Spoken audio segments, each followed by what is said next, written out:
Equilibrium में हम लोगों ने केमिकल इक्विलिब्रियम में काफ़ी कुछ पढ़ लिया है।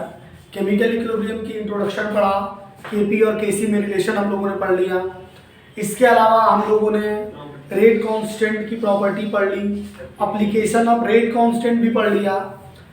फिर इसमें हम लोगों को आज एक टॉपिक पढ़ना है, that is Lee Chatelier principal, जो कि बहुत ज़्यादा इम्पॉर्टेंट टॉपिक है केमिस्ट्री के लिए, ना कि इस चैप्टर के लिए, केमिस्ट्री के लिए बहुत इंपॉर्टेंट टॉपिक है और पेपर में बहुत ज़्यादा पूछा जाता है।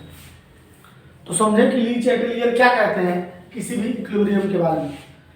अब अगर आप लोगों को हमारी पहली क्लास याद हो तो हमने उसमें कहा था कि कोई भी इक्विलिब्रियम रिएक्शन है वो हमेशा एक क्लोज कंटेनर में कराई जाती है। इस क्लोज कंटेनर में कराई जाने का अभिप्राय ये था कि जिस कंडीशन में इक्विलिब्रियम अटेन किया जा रहा वो कंडीशन कभी नहीं बदलनी चाहिए। इसका मतलब क्या हुआ कि जिस कंडीशन पे, जिस टेम्परेचर पे, जिस कंसंट्रेशन पे, जिस प्रेशर पे इक्विलिब्रियम अटेन किया गया है वो कभी नहीं बदलना चाहिए। अगर उसे बदल दोगे आप तो इक्विलिब्रियम क्या हो जाएगा, डिस्टर्ब हो जाएगा। इक्विलिब्रियम क्या हो जाएगा, डिस्टर्ब। जैसे कि मान लो कोई रिएक्शन में आप रिएक्टेंट या प्रोडक्ट के कंसंट्रेशन को बदल दे रहे हो, कि आपने मान लो कि हैबर प्रोसेस में अमोनिया बनी N2 और H2 से, और आपने उसमें क्या करा, अमोनिया डाल दिया या अलग से हाइड्रोजन डाल दिया। अभी डिटेल में चर्चा करेंगे, इसके ऊपर सवाल आते हैं। तो उससे क्या होगा, उससे ये होगा कि जो इक्विलिब्रियम है वो डिस्टर्ब हो जाएगा।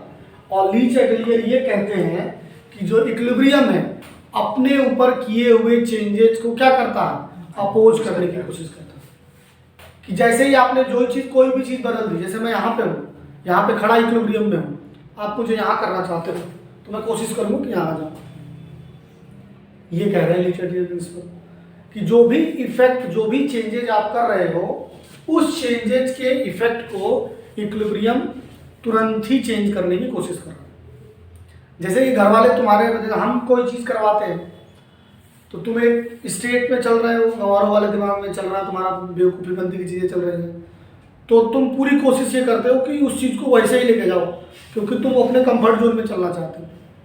है कि नहीं सुशील? Yes sir. कि मौज वाली ज़िंदगी जो चल रही थी वैसे ही चले, क्या करना है, IIT की तैयारी करके, सब कोई IIT थोड़ी करता है, सब दिमाग में आती है चीज़ें।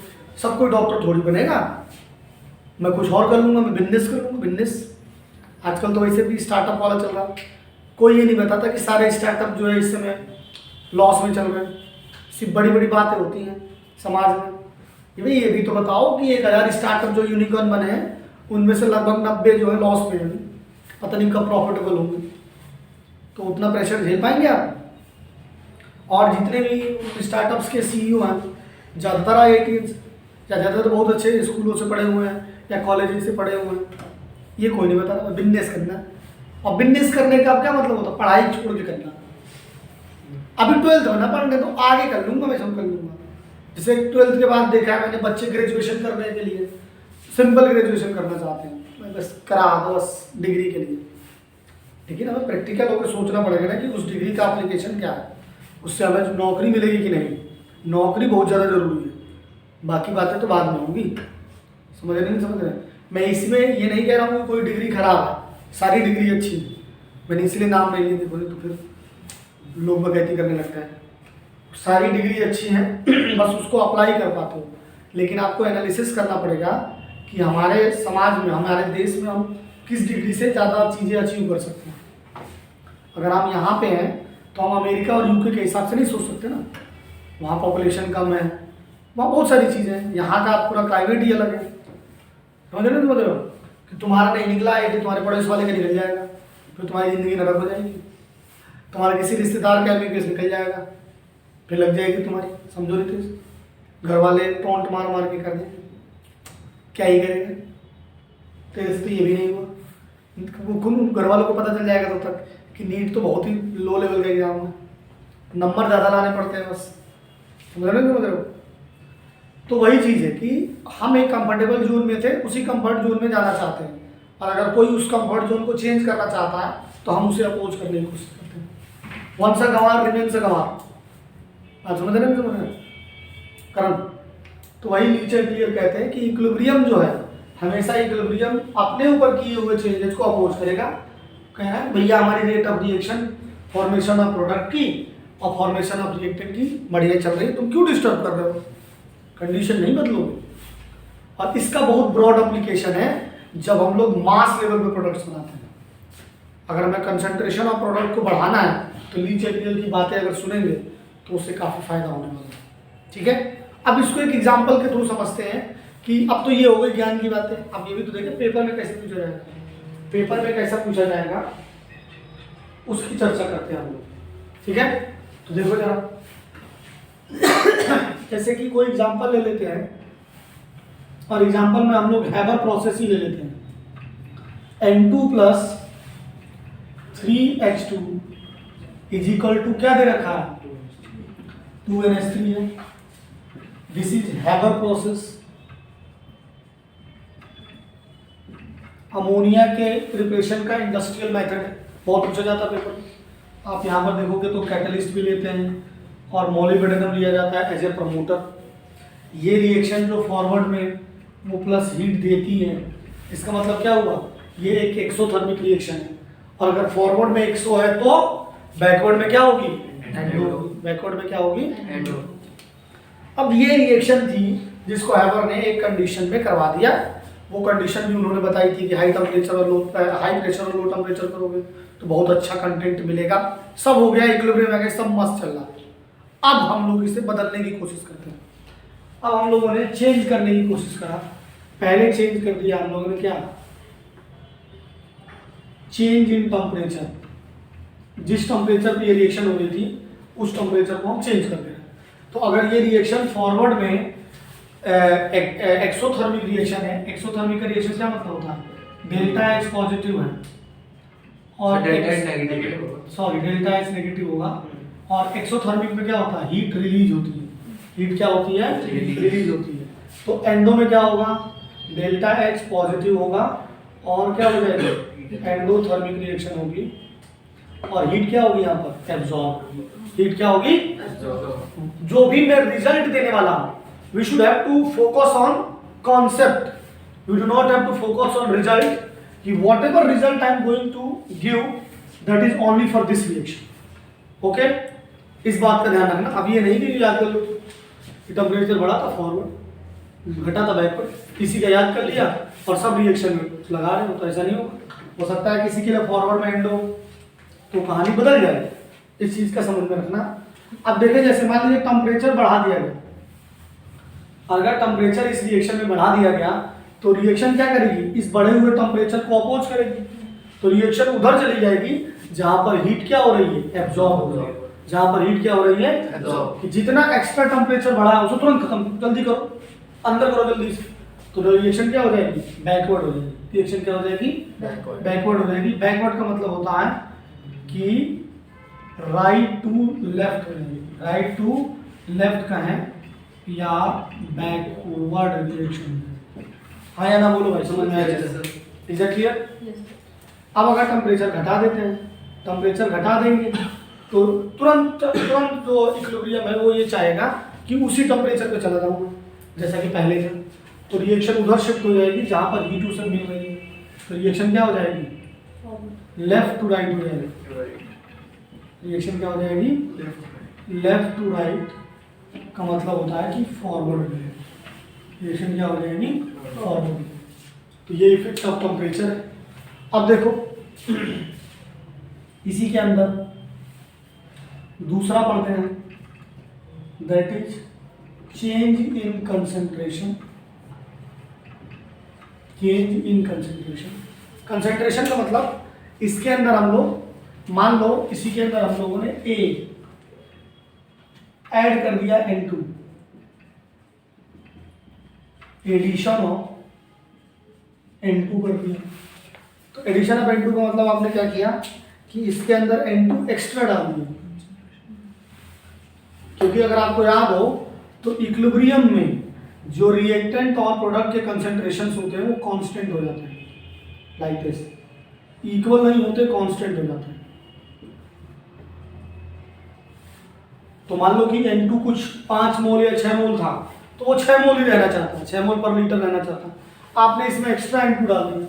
अब एक्स्ट्रा N2 डाला तो इसे क्या करेगा, तुरंत जो है नलिफाई करने की कोशिश करेगा और रिएक्शन को उधर लेके चला जाएगा जहां पर N2 के कंसंट्रेशन को कम करके, तो रिएक्शन तुरंत फॉर्म हो जाएगी।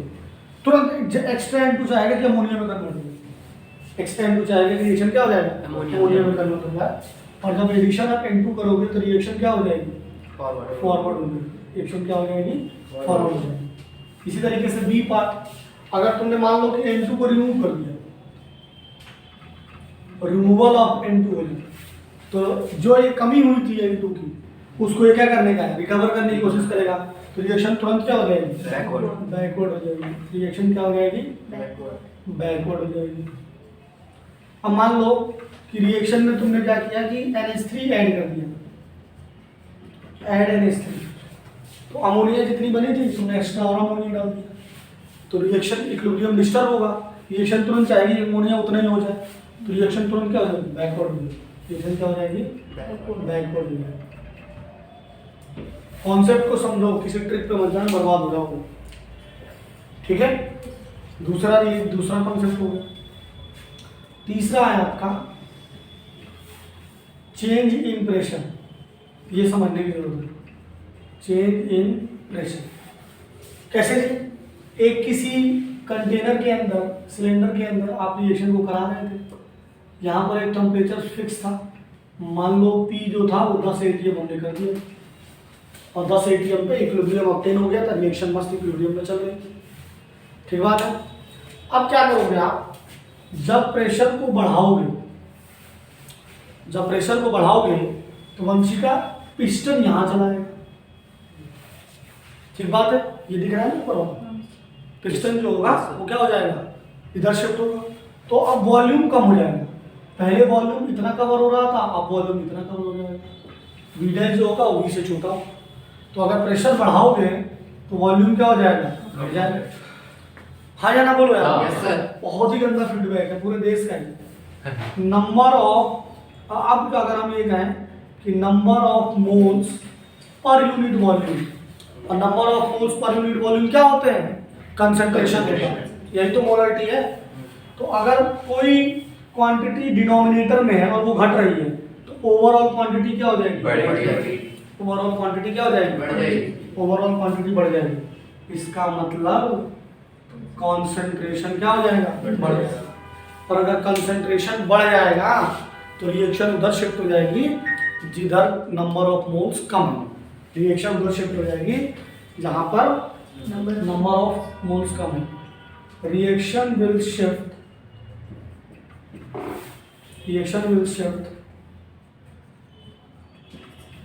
those direction where number of moles are less। और इस पर्टिकुलर रिएक्शन की बात करें हम N2 + H2 वाली, तो इसमें रिएक्टेंट के 4 मोल्स हैं, ये 3 और ये 1, और प्रोडक्ट के 2 मोल्स हैं। प्रोडक्ट के क्या हैं, 2 मोल्स हैं। तो इस पर्टिकुलर डायरेक्शन में रिएक्शन कहाँ शिफ्ट हो रही है, फॉरवर्ड हो जाएगी। रिएक्शन क्या हो जाएगी, फॉरवर्ड हो जाएगी। रिएक्शन क्या हो जाएगी, फॉरवर्ड हो जाएगी। इसी तरीके से अगर प्रेशर घटा देंगे तो वॉल्यूम बढ़ जाएगा, और वॉल्यूम बढ़ जाएगा तो कंसंट्रेशन घट जाएगा, और कंसंट्रेशन घट जाएगा तो रिएक्शन उधर शिफ्ट होगी जहाँ नंबर ऑफ मोल्स ज़्यादा, नंबर ऑफ मोल्स ज़्यादा। तो नंबर ऑफ मोल्स ज़्यादा है तो अब क्या हो जाएगी, इस पर्टिकुलर रिएक्शन के लिए क्या हो जाएगी, बैकवर्ड। इस पर्टिकुलर रिएक्शन के लिए क्या हो जाएगी, बैकवर्ड। इस पर्टिकुलर रिएक्शन के लिए क्या हो जाएगी, बैकवर्ड हो जाएगी। Fourth, addition of catalyst. अगर कैटलिस्ट को ऐड कर दो तो कैटलिस्ट को ऐड करने से इक्विलिब्रियम पे कोई फर्क नहीं पड़ेगा, इक्विलिब्रियम पे कोई फर्क नहीं पड़ेगा। No effect on equilibrium. हाँ, बशर्ते ये होगा कि इक्विलिब्रियम जल्दी अटेन हो जाए। इक्विलिब्रियम क्या हो जाएगा, जल्दी अटेन हो जाएगा। इक्विलिब्रियम चलता रहेगा, टाइमलेस हो जाएगा बस। ठीक है, तो इसके लिए पेपर में यही लिखते हैं, नो इफेक्ट। क्या लिखते हैं, नो इफेक्ट। अब इसमें एक टॉपिक रहेगा, that is addition of inert gases. Addition of inert gases, पहले इतना नोट करो आप लोग।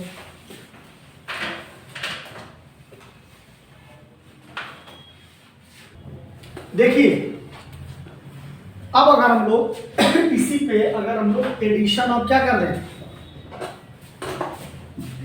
इनर्ट गैस करेंगे, तो इनर्ट गैसेस क्या करेंगी, इनर्ट गैसेस भाई रिएक्ट तो करेंगी नहीं, क्योंकि इनर्ट ही इसलिए क्योंकि रिएक्ट नहीं करेंगी। तो नेक्स्ट पार्ट है fifth, addition of inert gas. अब इनर्ट गैस का जो एडिशन होता है वो भी दो कंडीशन में कराया जाता है। एक कंडीशन रहती है at constant volume, constant volume पे किया जाता है। अब देखो जैसे कि अगर कांस्टेंट वॉल्यूम है कि ये 10 था तो 10 ही मेंटेन रखा जाए, ठीक है, कि प्रेशर ये जो आपका पिस्टन है उसको यही फिक्स कर दिया गया। अब गैसेज आई, गैसेज अंदर डाली गई, वो रिएक्ट तो करेंगी नहीं, और रिएक्ट नहीं करेंगे, केवल वो प्रेशर बढ़ाएंगे। अब प्रेशर बढ़ाएंगे लेकिन तुमने वॉल्यूम को फिक्स कर रखा है, इसको मूव करने नहीं देना, इसको मूव करने नहीं देना। तो अगर वॉल्यूम कांस्टेंट रहेगा तो कंसंट्रेशन भी तो कांस्टेंट रहे, कंसंट्रेशन बदलने वाला ही नहीं है, ठीक है। तो अगर कंसंट्रेशन नहीं बदलेगा तो रिएक्शन क्या होगी, रिएक्शन पे कोई इफेक्ट नहीं होगा। अगर इनर्ट गैस को हम लोग क्या करेंगे, डालेंगे तो at constant concentration at constant volume concentration does not change, इसीलिए हेंस नो इफेक्ट, कोई इफेक्ट नहीं होगा, कोई इफेक्ट नहीं होगा। Is that clear? Yes sir. लेकिन यही बात अगर बी करते हैं कि एट कांस्टेंट प्रेशर कर दें, तो प्रेशर 10 के 10 ही रहेगा, लेकिन ये पिस्टन मूव कर सकता है। तो जैसे ही आप गैस डालोगे तो क्या हो जाएगा, गैसेस का यहाँ पर पिस्टन बना लो, इसको दूसरे तरीके से ट्रीट करना है। हमने यहाँ पर कांस्टेंट प्रेशर कर रखा है कि यहाँ पर प्रेशर 10 atm ही बना रहेगा, और अगर 10 atm बना रहेगा और अगर आप गैस को डालोगे तो गैसेस की प्रॉपर्टी होती है कि वो पिस्टन पर क्या करेंगी, प्रेशर लगाएंगे। अगर पिस्टन पर प्रेशर लगाएंगी तो पिस्टन क्या हो जाएगा, कहीं इधर शिफ्ट हो जाएगा, क्योंकि हमें प्रेशर को कांस्टेंट बनाए रखना है जो पिस्टन के ऊपर लग रहा है। और अगर प्रेशर बढ़ रहा है तो वॉल्यूम बढ़ रहा है, इस केस में वॉल्यूम क्या हो रहा है, बढ़ रहा है। और अगर वॉल्यूम बढ़ रहा है तो कंसंट्रेशन क्या हो जाएगा, घट जाएगा। कंसंट्रेशन क्या हो जाएगा, घट जाएगा। रिएक्शन शिफ्ट हो जाएगी वेयर नंबर ऑफ मोल्स ज़्यादा हो, where number of moles are larger, number of moles are larger, number of moles are larger. Is it clear? उस वाले पहले वाले कॉन्सेप्ट से मत घुसा देना। वहां पे प्रेशर बढ़ रहा है तो वॉल्यूम घट रहा है, वहां प्रेशर बढ़ रहा है तो वॉल्यूम क्या हो रहा है, घट रहा है, वो डिफरेंट है। बात समझ में आई कि नहीं आई? Is it clear? तो ये है आपका लीनियर प्रिंसिपल। इस पे जितने भी बहुत सारे सवाल आए होंगे वो सवाल आप जो है, और बहुत सारे नहीं ढेर सारे सवाल आए होंगे, ढेर सारे, और ये ऐसा रहेगा कि आपको 30 सेकंड में आ जाएगा। एक मुझे बात अभी बतानी है आप लोगों को, कॉम्पिटिटिव एग्जाम्स की सबसे इंपॉर्टेंट चीज ये है सुशील कि क्वेश्चन जो आप पढ़ रहे हैं वो एक ही बार में समझ में आना चाहिए। एक बार में पढ़िए कि एक बार में पूरा समझ में आ जाए कि क्या क्या करना है, दिमाग में लीवन आ जाए। अगर आपने दोबारा क्वेश्चन पढ़ा तो आपके 30 सेकंड 40 सेकंड बर्बाद हो गए। तो जब भी आप क्वेश्चन कर रहे हैं तो इस बात का ध्यान दें कि क्वेश्चन को एक ही बार में सही पढ़ लेना। एक बार में क्लियर हो जाए सुशील कि ये आ रहा है कि नहीं आ रहा। क्लियर है? आया ना बोलो? Yes sir. लीनियर प्रिंसिपल पे आप लोग सवाल करें, बिल्कुल आसान सवाल है, एनसीईआरटी लेवल के क्वेश्चंस आते हैं, चाहे किसी भी लेवल का एग्जाम हो, ठीक है, किसी भी लेवल का एग्जाम होगा एनसीईआरटी लेवल के ही क्वेश्चंस आते हैं, ठीक है। कुछ क्वेश्चन ले रहा हूँ कंक्लूड। देखिए जैसे कि एक क्वेश्चन देखते हैं, ये एनसीईआरटी का ही क्वेश्चन है, अब जाके देखेंगे। और एनसीईआरटी के साथ साथ ये हर एक एग्जाम में भी आया हुआ है। आप लोग पीवाईक्यू जाके देखिए, नीट में आया हुआ है, जेई में आया होगा। क्या कह रहे हैं कि अगर इस इक्विलिब्रियम पे अगर N2 को H2 को ऐड कर दिया जाए, इसके अंदर हमने H2 ऐड कर दिया, अब H2 ऐड करोगे तो रिएक्शन क्या हो जाएगी? फॉरवर्ड। हमेशा याद रखो, अगर फॉरवर्ड में अगर रिएक्टेंट में कुछ ऐड हो रहा है तो रिएक्शन प्रोडक्ट में कन्वर्ट हो जाएगी, प्रोडक्ट में कुछ ऐड हो रहा है तो रिएक्टेंट में कन्वर्ट हो जाएगी, सिर्फ उल्टा। तो ये हमारा क्या है? H2 है हमारे रिएक्टेंट में, तो ये तुरंत आगे चला जाएगा और रिएक्शन क्या हो जाएगी? फॉरवर्ड हो जाएगी। एडिशन ऑफ CH3, इसे ऐड कर देंगे तो रिएक्शन क्या हो जाएगी? बैकवर्ड हो जाएगी, इसे अपोज करने की कोशिश करेंगे। रिमूवल ऑफ CO2, अगर रिमूव करोगे आप, जहां से भी रिमूव कर रहे हो उसी के साइड शिफ्ट हो जाएगा, क्योंकि इसे कवर करने की कोशिश करेगा।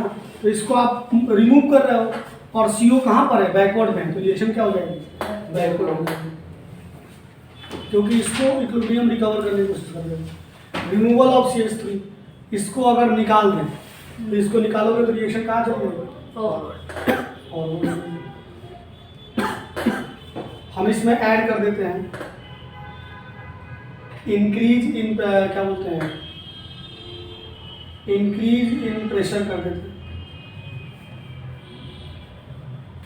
तो अगर प्रेशर जो होगा वो इंक्रीज होगा तो वॉल्यूम क्या हो जाएगा? डिक्रीज हो जाएगा। वॉल्यूम क्या हो जाएगा? अब यहाँ प्रेशर इंक्रीज करने का मतलब है कि हम पिस्टन से खुद ही बढ़ा रहे हैं, इधर कर रहे हैं, वो इनर्ट गैस के एडिशन वाले से डिफरेंट है, ये याद रखना। तो वॉल्यूम घट जाएगा, और वॉल्यूम घट जाएगा तो कंसंट्रेशन क्या हो जाएगा? बढ़ जाएगा, और कंसंट्रेशन बढ़ेगा तो रिएक्शन उधर चली जाएगी जो नंबर ऑफ मोल्स कम है। यहाँ पर नंबर ऑफ मोल्स बैकवर्ड में 3 मोल है और फॉरवर्ड में 1 मोल्स है, तो रिएक्शन क्या हो जाएगी? इसमें फॉरवर्ड हो जाएगी। रिएक्शन क्या हो जाएगी? फॉरवर्ड। तो अब तक के इक्विलिब्रियम का सबसे आसान टॉपिक लग रहा होगा, और जबकि सबसे ज़्यादा इम्पोर्टेंट है। ठीक है, फिर यहाँ पर केमिकल इक्विलिब्रियम खत्म हो रहा है। नेक्स्ट क्लास में we will start ionic equilibrium. ठीक है, कब तक आपका बहुत ख्याल रखिए। गुड नाइट, शुभ रात्रि, जय हिंद।